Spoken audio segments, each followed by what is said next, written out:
Good evening, everyone. Let's do an update where the markets are at, and let's look at a few sectors as well.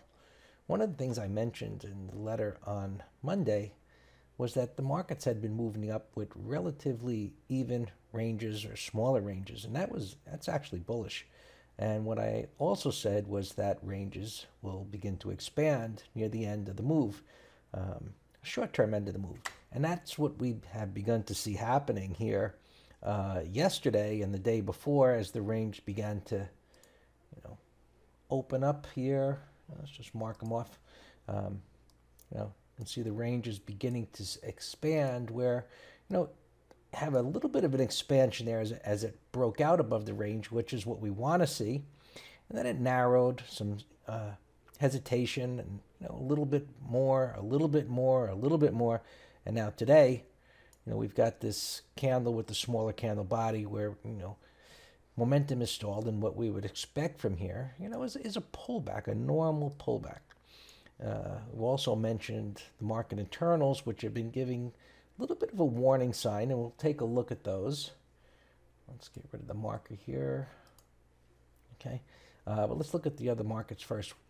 The best performing sector today, which has really been going nowhere overall, was the transports. And you can see it's just been chopping around sideways. But it looks like, we may be getting a bottom here and it's getting ready to break out. Maybe that's going to happen tomorrow, since we had this gap down day before and looked like it, was going to go lower. Now it's come all the way back. So definitely buyers stepping up here. Can it get above the highs? It certainly looks like that is what it should do. So keep an eye on those. I don't really see too many utilities, that really interest me here. Other than, maybe we'll come up with a pattern like this, ETR, for a put credit spread. We'll take a look at that and see if it makes sense for tomorrow. I don't really want to own these. They're below, a lot of them below the 200. They've been going nowhere. And we'll see what that does. Another reversal. You see the big turn today in Duke Energy. It could get going. So I want to see if it can clear the 200 in this resistance. We'll keep an eye on that one as well. Here's another one, sideways action, wide range bar today. So a lot of buying came into the utilities. Another sector here, aerospace, which is looking good. Let's take a look at the longer term. Yeah, new highs. That looks good. Weekly looking good. Just like the broader markets, though, we want to see a pullback. Right? Pullback should set up buying opportunities. Let's look at the transports. A little bit of a breakout failure there. We had the continuation here yesterday, and it came back in. Now, one of the things you just generally do not want to do is buy this kind of a breakout, meaning it had this pullback to support. You had, this is your entry bar right here, where you get the wide range bar moving up from support, a little sideways action, a bottoming tail bar that breaks the low and comes right back up again. That's one of my favorite patterns to buy. But this is not what you want to buy as a breakout, meaning it retraced right back up over 100% and then broke out. Now, that doesn't mean it can't go higher. It just means you just don't buy that type of a breakout. You buy breakouts from consolidations like we have, right here. And it just couldn't get through resistance. The pullback was deep. I wrote about that in the letters, and now back up. So overall, the transports look good, but we had a little bit of a failure here. We'll see how, that shapes up, whether it goes sideways, which will be bullish. On the other hand, if it was to come all the way back down, obviously not. But we don't know what's going to happen. We'll just see. Let's take a look. Overall, the monthly looks good. The weekly looks good. Consolidation, new high, and we'll see how it plays out into next week.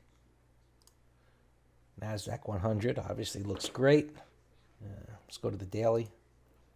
Range expansion yesterday, narrowing candle body, stalling momentum. It should pull back, and that nothing wrong with that. To have a pullback within a bull market, we'll see. Where it comes down to. Where's our support here? Well, it's pretty far away. In these kind of situations, what you want to see is, it pulls back, maybe a little sideways, a bottoming tail bar, and then we'd see if it can go higher from there. All right.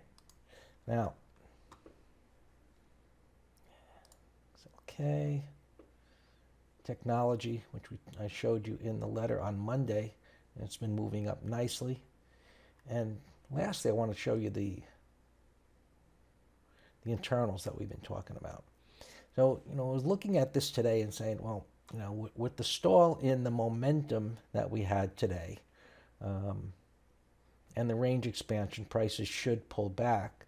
And one of the things I've been keeping an eye on is the fact that sentiment has gotten to a bearish extreme, but breadth has not yet. So we need both of these confirming one another, meaning breadth gets to a bearish extreme, sentiment is at a bearish extreme, and then historically you get a bigger pullback from there. Now, what could happen? Well, prices pull back here, sentiment goes back to a neutral level, possibly even bullish, breadth comes back in, we buy the pullback and then maybe make new highs or retest the high. We'll see what sets up there. The other scenario is we get a stall tomorrow, Friday, and then next week it pushes higher, and then we get an agreement between breadth and sentiment, and then I would expect, because historically that's the case, we get a bigger pullback. But we'll see what happens. Right now, this looks like it could pull back, and we work off the bearish sentiment. We get a next buy setup, wherever that might be, somewhere in this area. I know the fib traders will be looking for a 50% retracement or thereabouts. We look at price patterns, so I'll just look for pullbacks, maybe a bottoming tail, a breakdown failure, possibly a W bottom, any type of price action that's confirmation of this bullish trend. As long as it does not pull back, and what we don't want to see is it pulling back all the way to where it started. That's not what a bullish trend does. It typically pulls back, and as I'm looking at this, I'm seeing these overlapping candles right here, and that would be where it would find some support. And forget about the internals down here, which would be those overlapping candles on the daily chart is this area right here where you've gotten this consolidation. That's one of the advanced concepts that I've taught over the years, is that overlapping candles on a higher time frame, is going to be a base or an area of support on the lower time frame. And that's one way of interpreting what you're seeing on this higher time frame that's actually compressing the data.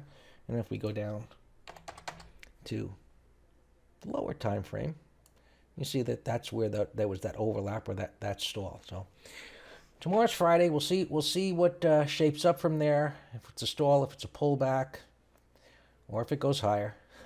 We'll see what happens tomorrow. But the way things look right now, with sentiment being bearish, the range expansion that occurred yesterday, today's stall, it should pull back, and we'll see if that is what happens. And we'll update on Monday's letter. So have a great weekend, and we will talk next week.